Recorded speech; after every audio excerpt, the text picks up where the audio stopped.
Welcome back to another episode of the Pax What She Said podcast. I'm one of your co-hosts, Maggie Lunny, joined as always by Perry Goldstein. And we have a Packers-Eagles preview on deck. You're going to have to wait all the way until Monday night for this one, which is kind of a bummer. I don't like Monday games. I kind of am okay with Thursday night games just because I like it in the middle of the week, but not a fan of Monday.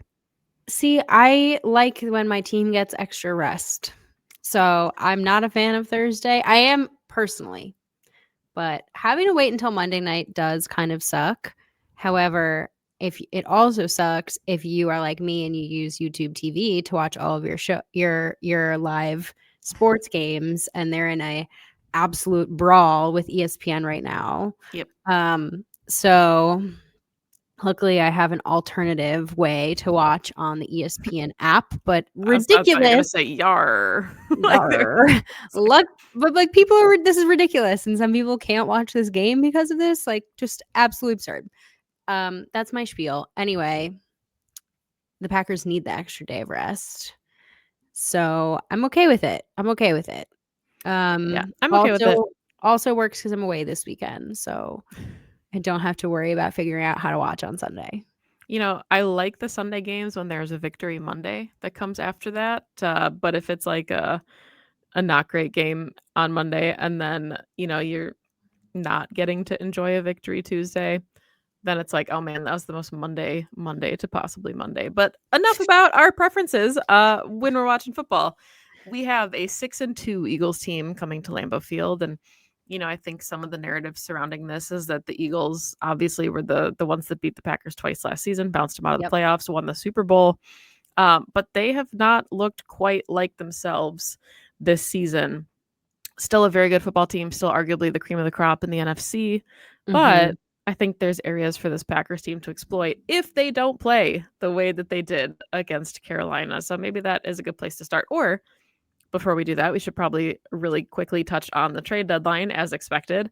The Packers did not a thing. However, free agent Asante Samuel Jr. is eligible, medically cleared to return to the NFL.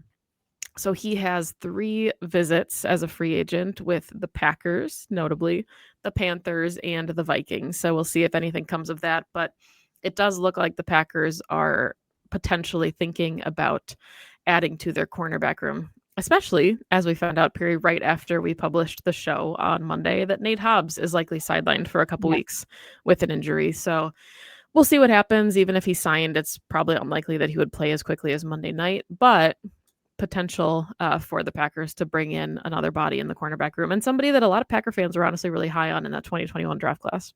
Us included. I think it makes the most sense. It's obviously not a trade. It's just a pickup of a free agent, which just requires a lot less capital. Certainly doesn't require giving up any picks, which at this point, losing your next first 2 rounders for a very good cause. However, I just couldn't see Goody trading away any picks now that, like, especially those in the later rounds are going to be so much more valuable to them. So I love this. It's a position of need. We love that. Definitely brings like an interesting diversity to the group because he's, correct me if I'm wrong, he's primarily a slot guy. So he wouldn't be playing on the boundary, and slot is kind of the one thing they don't actually need in this secondary. So it's interesting, but also there's not really much of note other than he's going for a visit and he could very easily sign somewhere else.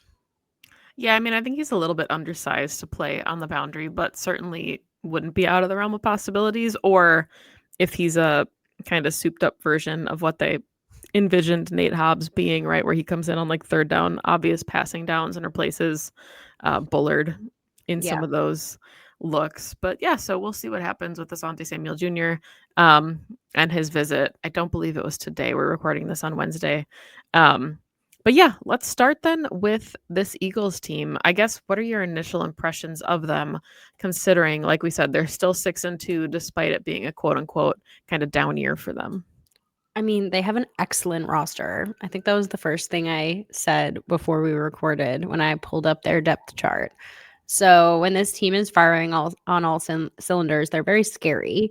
But But I think they've also had some like inconsistencies, not too dissimilar to the Packers this season in terms of um, curious execution and not necessarily being like as dominant against lesser opponents than you would expect. Like they lost to the Giants. Um, so I do think they are maybe less of like the juggernaut that they were last season, especially on offense. You're seeing them still struggling for whatever reason to get AJ Brown involved as much as he should be. So they're certainly not perfect, yet also simultaneously finding ways to win because they're 6-2. So not to be obviously overlooked or you know, can be understated. They're going to be like a very difficult team to play, even if it's at home.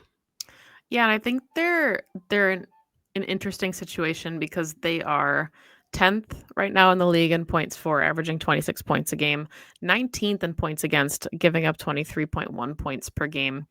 So if you look at that compared to the Packers are 11th in points for and 8th in points against. So, but where the Eagles really shine, of course, is in the red zone. They are the first overall offense in the red zone and the third overall defense in the red zone, which kind of is counterintuitive to everything that we've seen from the Packers so far, right?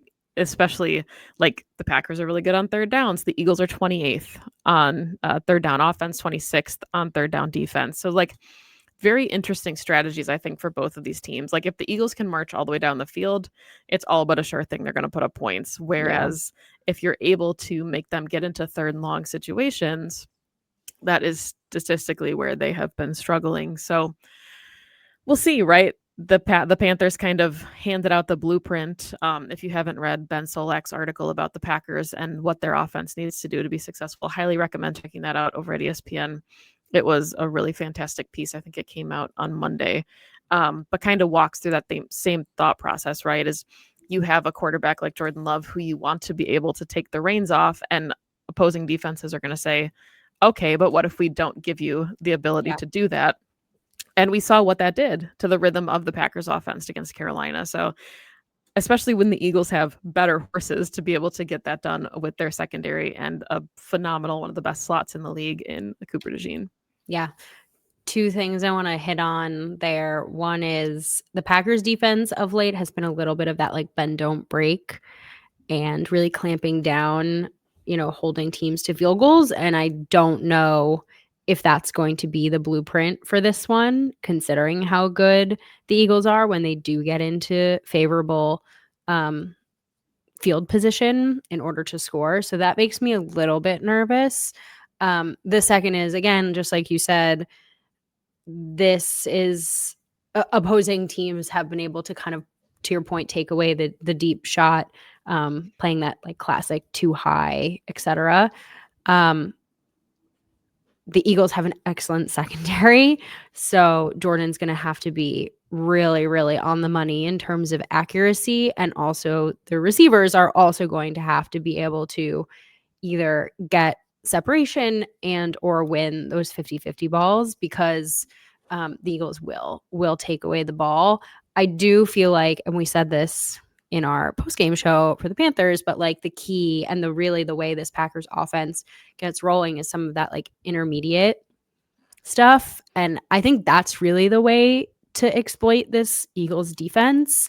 Um, I don't know this defense has a quote unquote weakness because they're like very good across the board. And like, I still believe that like Zach Bond is a very good Oh yeah. linebacker. But I do think if you were going to try to exploit something, it would be the middle of the field. And that is, like we just said, where I think the Packers like really get themselves in a good rhythm and start rolling. So I would love to see them get back to some of that, especially with, Romeo Dobbs.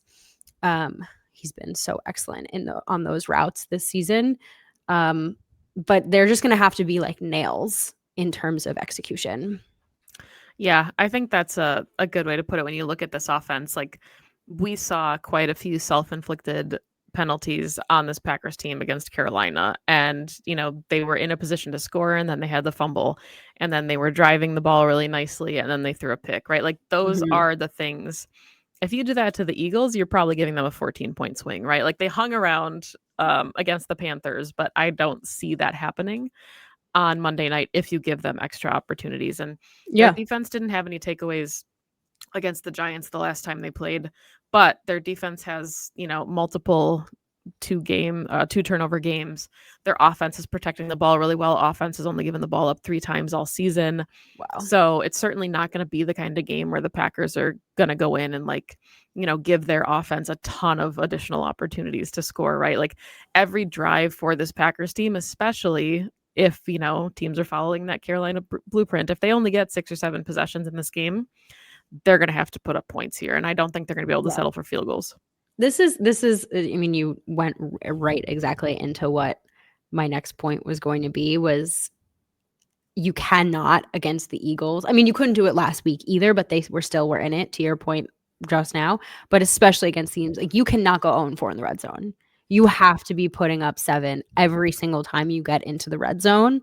Um, they will make you pay for it. And again, like our defense, the Packers defense has not they have turnovers, but not sometimes in the most opportune moments for those turnovers. Like I think the numbers and the stats don't necessarily tell the story of what you are seeing on the field in terms of those turnovers. Like yes, it's great when Xavier McKinney gets a pick in the end zone, but it doesn't necessarily set you up for like good field position.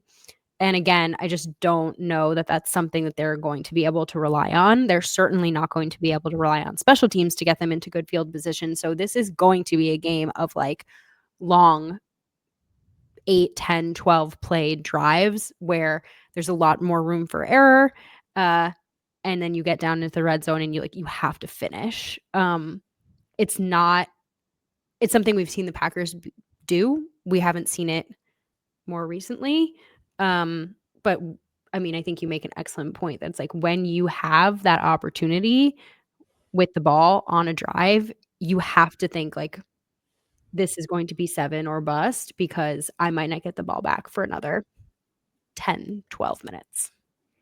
Yeah. And the Eagles, as far as we've seen, if you're following the trade deadline, did make 2 additions to their roster. Friendly face Jair Alexander was traded from the Ravens, unsure if he'll play, had been a healthy scratch, but he could potentially, make his debut against the Packers on Monday night for the Eagles. And then they also traded for Jalen Phillips, who was a former first round pick in 2021. I know some Packers fans really had their eyes on him, but when he is healthy, he is a really fantastic player. Dealt with some injuries last season, but is in a better spot this year. Um, and yeah, shores up that edge rush, right? That is something Yeah, that they've been searching for. They brought back Brandon Graham for that reason, right? Like they've been looking to get some production there. So that is something else for this Packers offensive line, to be wary of. We don't know yet the status of Aaron Banks going into Monday night, but the Packers offensive line has had their struggles. We saw it against Derek Brown. And Jalen Carter is like one of the best in the business at, yeah, eating up the middle of the defense and just making it a really challenging day on the ground. So if you were hoping for the Josh Jacobs kind of breakout game, I don't think it's going to come on Monday night against this really stacked front 7 of the Eagles. right. And if it's not Jalen Carter, it's Jordan Davis. Right. So yeah, no, this is I mean, if there was ever a game to uh at, at least like play your 100 in the run blocking, it would be this game. And I still think you're gonna have a tough time on the ground. Um, man, this Eagles team is tough. Like they'll stop you on the ground and they'll make you pass through the air. And then they have like again one of the best secondaries and a secondary that real ball hawks like will take away the ball. So uh, this is again, this sounds really like hashtag analysis of me, but it's just protecting the football in this game is going to be the absolute key. I think the whoever wins the turnover battle in this one is going to end up being the winner. Yeah, and because I think those extra possessions are going to matter a ton. And what is interesting, we talk about how they have the horses up front and they just have a really fantastic front seven, but they're 21st on defense in the league in yards per attempt. So they're not Interesting. necessarily dominating the line of scrimmage the way that we would expect them to. So that is a potential opportunity for the Packers.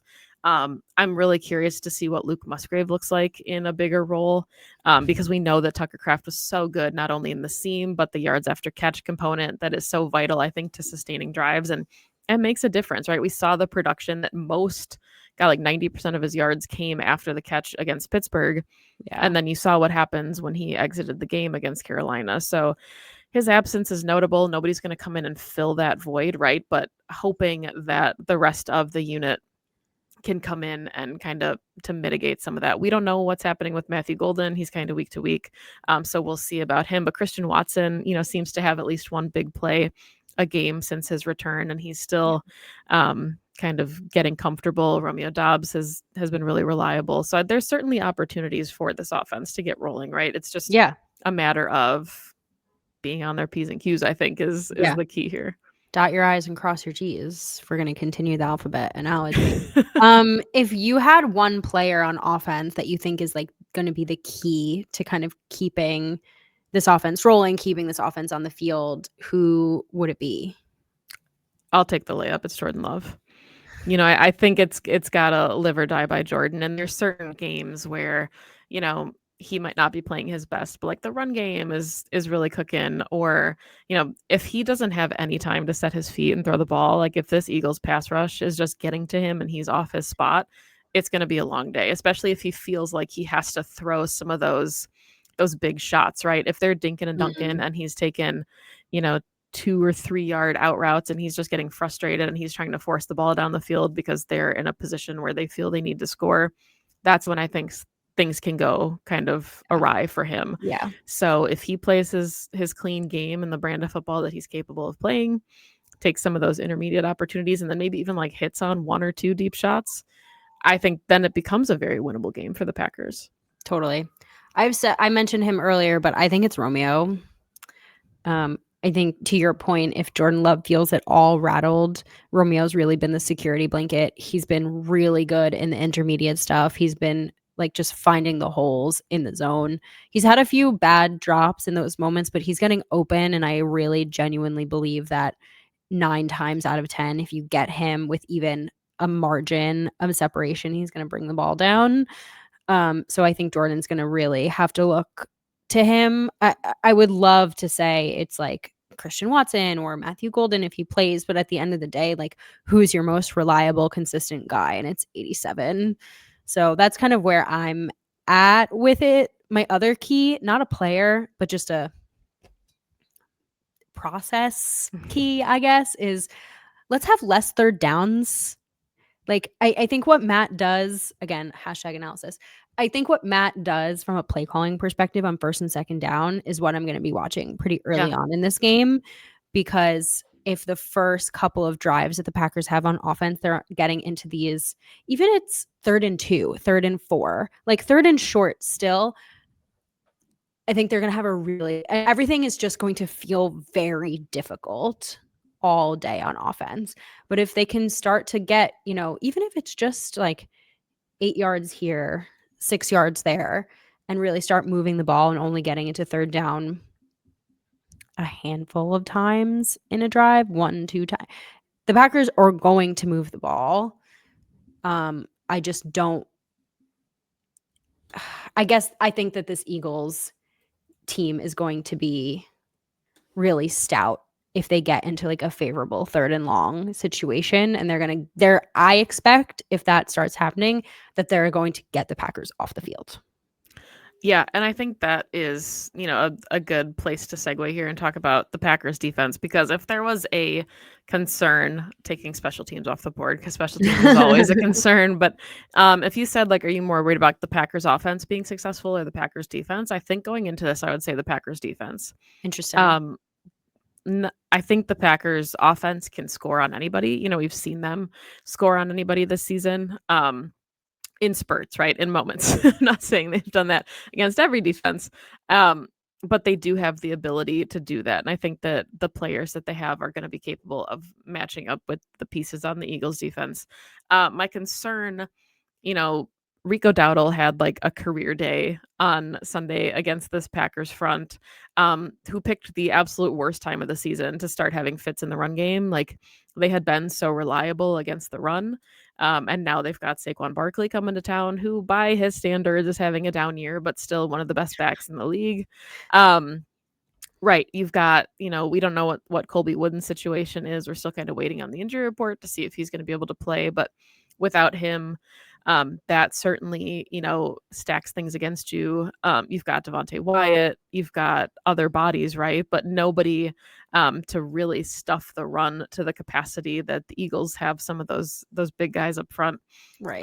So I think that's the challenge is you're also trying they had a really rough day at the office trying to generate pressure against an entire second string Panthers O-line, and now you're going up against arguably the best offensive line in the NFL in the Eagles, who just have phenomenal tackles. So Yeah. even though like Micah Parsons is Micah Parsons and Rashawn Gary is having his own career year, like they're going to need to keep the Eagles out of short yardage situations because we know the tush push is coming, right? They'll run it 4 plays in a row if they need to. So, Hate it. I hate yeah. it. That's a conversation for another podcast. Um, yes. It's so interesting to me because the Packers to start the season were one of the best run defenses in the league. Yeah. And they have slowly gotten worse over the course of the season. And naturally, when you have guys up front that are injured, of course that's going to happen. So my natural instinct is to think if those guys are back out there, that they're going to be kind of back to their original form. However, I don't really want to test that theory on Saquon Barkley because that's really not that fair. Um, and you normally, I would say, you can get Micah and Rashawn too, maybe involved in more creative ways. I really love when Micah kind of rushes up the middle and does some like kind of more interesting things against the guards and the centers. But I don't know that you can do that against this Eagles team because they also have excellent guards and excellent centers on top of their excellent tackles. So this may be the game where like you have to unleash Micah's entire bag of tricks, right? The creative stuff or the stunts, like everything that he has in his toolbox might need to get used in order to generate pressure. This also might be a game where you're doing some DB blitzes or Edgerrin Cooper getting involved in pressure. Even still, it's really hard to get to Jalen Hurts. It's really, really hard, and he's excellent under pressure, and he can scramble, and he can, make plays off script. Wow, I'm not talking myself into feeling good about this, am I? Well, so let me I guess my point being is that like you can game plan as much as you want, but you're either going to need to play magnificent coverage or finish the play, like take Jalen to the ground because I think generating pressure is not enough to slow the Eagles offense down. right, generating pressure might just open up a running lane. Right. But so I'm curious your thoughts on this. Because I think that we've said on this show before, or at least certainly texting about the game, like news at 11, right? More of your hashtag analysis. But like the Packers are a different team when they're playing with any type of lead. The defense feels a lot more comfortable, even if they're up by a field goal. Um, this feels like the kind of game, and I'm curious if you agree or disagree. I want to see Jeff Hafley be aggressive from the jump. It feels like Mhm. a lot of the time they are playing to not get beat deep. They want to keep everything in front of them, and they will let you methodically march down the field knowing or thinking that their offense is going to come back and go score for score. Right. I think with the pieces that this Packers defense has, especially at corner, you don't want these guys covering for a long time, right? So if I have the choice between Carrington Valentine going toe for toe with Devontae Smith or trying to jump a route, I think I'm okay with him jumping a route. Like I want them to try to take those shots because I think that the secondary is not going to be comfortable, and Jalen Hurts is going to find pockets to Yeah. capitalize. So I think Yeah. that, even if you give up a big play, like you're kind of expecting that against a lot of these high powered NFL offenses, this is their opportunity to take one away. And I think that's what we need to see more of is pin the ears back, Mhm. rush more, or, play a little bit of press. And if they get behind you, then that's why you have Xavier McKinney. But like, Right. there has to be a level of aggression beyond go ahead and dink and dunk. I 100% agree with you. I think whatever the game plan was for the Lions game in week 1 needs to be the game plan for this game. Like, be as go up to this as, like, even if you don't think it, or even if on paper you're not, like, we are better than you, and we're gonna make you prove to us that you can push the ball deep down the field. Um, I would rather this become a shootout than have the Eagles just drain the clock out of Yeah. this game. Like, I feel more comfortable, maybe people are gonna think this is crazy. I feel more comfortable with if they get a deep shot, like a 70-yard play, okay, the offense is going back out on the field. And to your point earlier, like, we believe the Packers offense can score at any given moment as well. I'd feel better about that than watching the life drain out of this defense. 8-yard run, 6-yard run, 8-yard slant, 4-yard out. Like, that to me would just drive me bananas. And then you're making this defense just stay on the field for way too long, et cetera, et cetera, et cetera. So, and again, to our earlier point, it's going to be turnovers that probably decide this game. So give your guys a chance to go make a play. Yeah, and I mean, I think, we talked about it prior to the trade deadline. Help theoretically is not on the way. One Asante Samuel Jr. is not going to tip the scales in the way that, you know, a Micah Parsons signing did prior to the season. So you have the pieces, and now it's about putting them in a position to be successful. And clearly, what you've been trying hasn't always been giving you the outcome that you want. So you're going to need to get creative with your secondary because this is who you got, right? These are Yeah. your pieces. So put them in different areas to see kind of where you can capitalize. So I guess that's we said we weren't going to do this, but I feel like we kind of have to do this. Oh, Final thoughts and score no. predictions. Ugh, I don't know. I don't know. I don't want to guess. Do you want me to go first? Yes. I maybe like 31-24 Eagles. Um, Yeah. I just want to see the Packers hang in on this one. And I know that people listening are probably like, well, this isn't the optimistic Pax, what she said that we're used to. And it's hard, right? I feel like we're still trying to figure out the identity of this football team after Right. what we saw on Sunday. I think It's, it's more of us actually just respecting the Eagles as a football yeah, team, to be yeah. I honest. mean, I think there's three clear frontrunners in the NFC, whether or not you put the Packers in there, I guess. But it's the Eagles and the Lions, right? And the Right. Packers are going to see both of them very soon. Eagles on Monday night, Lions on Thanksgiving. So, like, this is one of those litmus tests, right? This is a game that last season that Mhm. Packers team would not have won. Right. Okay. So you already had like a signature win against the Lions. We thought they would potentially have a rough go of it against the Steelers, and they pulled that one out and looked like a dominant football team.